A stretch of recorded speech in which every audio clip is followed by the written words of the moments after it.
नमस्ते गाइस। तो ये वीडियो बेसिकली UFC 311 के अराउंड रहने वाली है, जहां पर वीडियो को स्टार्ट करते हैं लाइटवेट चैंपियन इस्लाम महाचेव से। तो है नाटो मेकानो को बीट करने के बाद इस्लाम महाचेव ने अब 4 बार अपने टाइटल को डिफेंड कर लिया है और ये बेसिकली लाइटवेट डिवीजन में मोस्ट टाइटल डिफेंसेस का रिकॉर्ड बन चुका है, जहां पर अब काफी लोग इस्लाम महाचेव को लाइटवेट डिवीजन का गोट मानने लग पड़े हैं। बट क्या अब इस्लाम महाचेव डन है फाइटिंग से, यानी कि क्या वो रिटायरमेंट के बारे में सोच रहा है? तो इसके बारे में इस्लाम महाचेव का पोस्ट फाइट इंटरव्यू में ये कहना था कि जब तक वो डबल चैंपियन नहीं बनता वो इस स्पोर्ट को लीव करके नहीं जाएगा। अब इस्लाम महाचेव का नेक्स्ट ओपोनेंट कौन होगा? तो इस्लाम की फाइट के बाद फेदरवेट चैंपियन इलिया टुपुरिया ने इस्लाम महाचेव को कॉल आउट किया है, जहां पर इलिया का कहना था कि अगर इस्लाम चाहता है तो वो उसे फिनिश कर देगा, अगर इस्लाम चाहता है तो वो उसे नॉकआउट भी कर देगा और वो ये सब काफी इजीली कर देगा। सो सी यू सून। तो पोस्ट फाइट इंटरव्यू में जब इस्लाम महाचेव को ये बताया गया कि उसे इलिया टुपुरिया ने कॉल आउट किया है, तो यहां पर इस्लाम का कहना था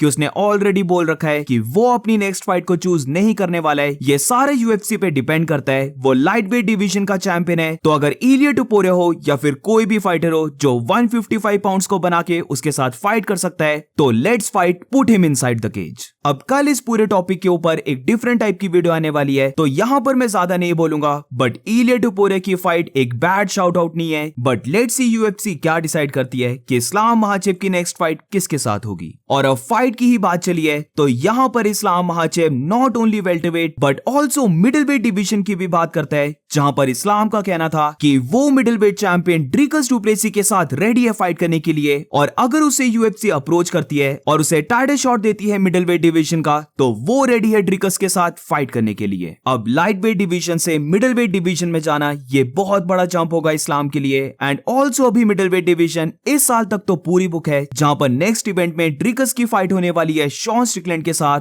और फिर उनका जो विनर होगा उसकी डैना व्हाइट ने रिसेंटली कंफर्म कर दिया है कि वो फाइट करेगा हमजा चिमाएव के साथ। और अब moving on to the next update, तो अब बात करते हैं बैंटरवेट चैंपियन मिराब दिलिशवली के बारे में, जहां पर एक चीज मैं मेंशन करना चाहता हूं कि मिराब को देखो, मिराब फाइट करने के बाद भी इतना ज्यादा फाइट अप था कि उसने अपनी एमएमए किट को चेंज भी नहीं किया है, उसने अभी तक अपने ग्लव्स को भी नहीं उतारा है, वो फाइटिंग वाले कपड़ों में ही बैठ गए इंटरव्यू देने। इसके ऊपर से पहली ही लाइन इंटरव्यू में मिराब बोलता है कि उसे सिर्फ 7 डेज का सस्पेंशन लगा है, तो वो रेडी है नेक्स्ट वीक फाइट करने के लिए। मिराब को अभी चाहिए कि वो चुपचाप चिल करे, क्योंकि जैसे ही वो थोड़ा सा काम होता है तो मिराब रिवील करता है कि उसे फाइट से पहले मल्टीपल इंजरीज थी, जहां पर एक इंजरी उसे बैक में हुई, यानी कि बैक स्प्रेन हुआ था, जिसकी वजह से वो फ्यू डेज के लिए ट्रेनिंग नहीं कर पा रहा था, उसे वॉक करने में भी ट्रबल हुई। वेरस इसके साथ जो उसकी शिन है वो भी स्प्लिट ओपन हो गई थी, और इसी को लेकर जो मिराब का कोच होता है वो रिवील करता है कि पहले मिराब ने डिसाइड किया कि वो स्टिचेस को नहीं लगाएगा, और यही गलती की वजह से उसकी पूरी शिन ने ही इन्फेक्शन को पकड़ लिया, और फिर उसके बाद जब मिराब ने स्टिचेस को लगवाया तो वो स्टिचेस भी फॉल अपार्ट हो गए थे, जहां पर उसके बाद एक और बार मिराब को अपनी शिन में स्टिचेस को लगाना पड़ा ताकि वो एटलीस्ट जो वुंड है उसे तो क्लोज कर दे।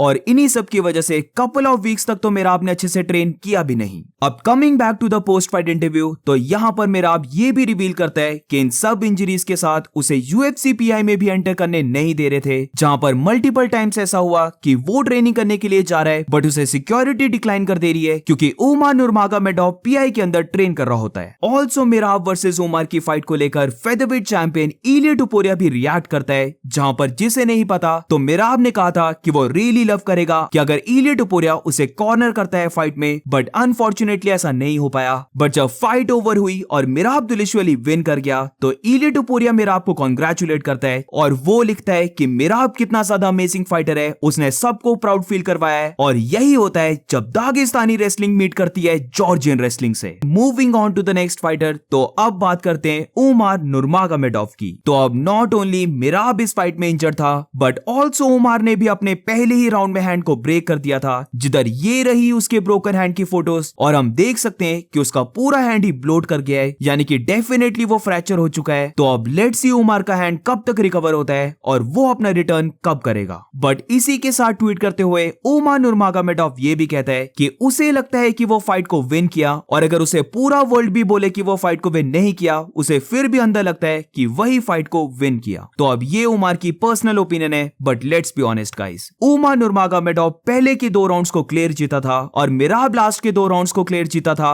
बट जो थर्ड राउंड है वो आई कंप्लीटली एग्री कि एक क्लोज राउंड गया था, बट स्टिल जब हम इस राउंड को फिर से देखते हैं तो ये क्लियर हो जाता है कि मिराब इस राउंड को विन किया था। और अब moving on to the next update, तो अब बात करते हैं अरमान सरूकियन के बारे में, जिसकी इनिशियली फाइट बुक हुई थी इस्लाम महाचेव के साथ, but due to back injury उसे फाइट से पुल आउट करना पड़ा। तो अब क्योंकि अरमान ने फाइट से पुल आउट कर दिया, तो इसीलिए डायना व्हाइट और यूएफसी ने डिसाइड किया है कि जब अरमान सरूकियन वापस आएगा तो उसे इमीडिएट टाइटल शॉट नहीं मिलने वाला है। तो डायना व्हाइट का ये कहना था कि अरमान सरूकियन ने अपनी अपॉर्चुनिटी को लूज कर दिया और अब उसे फिर से इस अपॉर्चुनिटी को वापस लेना होगा और उसके लिए अरमान सरूकियन को फिर से एक नॉन टाइटल फाइट करनी होगी। आई थिंक सो ये बहुत अच्छा डिसीजन है डायना व्हाइट का, और इसी को लेकर अरमान सरूकियन ने खुद भी एग्री किया, जहां पर वो डायना व्हाइट की सारी बातों को मान जाता है और फिर वो कॉल आउट करता है चार्ल्स ओलिवेरा को। अब वी नो कि इन दोनों की पहली फाइट एक स्प्लिट डिसीजन विन गई थी टुवर्ड्स अरमान सरूकियन, बट वो फाइट ओनली 3 राउंड्स की थी, तो इसीलिए अरमान सरूकियन ये जो रीमैच आता है वो चाहता है कि ये रीमैच हो 5 राउंड्स का।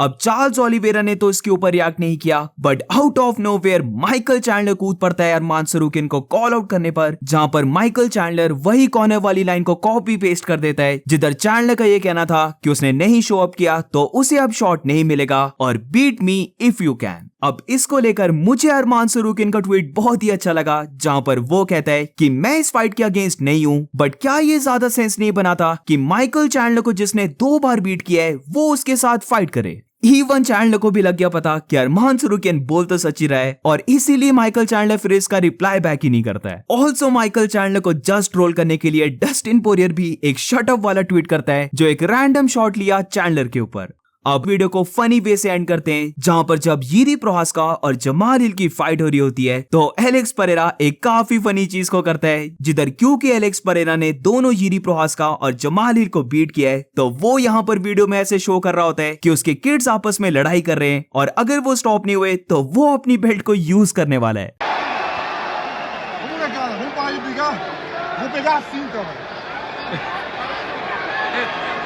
And that's it for today guys. आज की फाइट वीडियो में बस इतना ही, और मिलते हैं नेक्स्ट वीडियो में।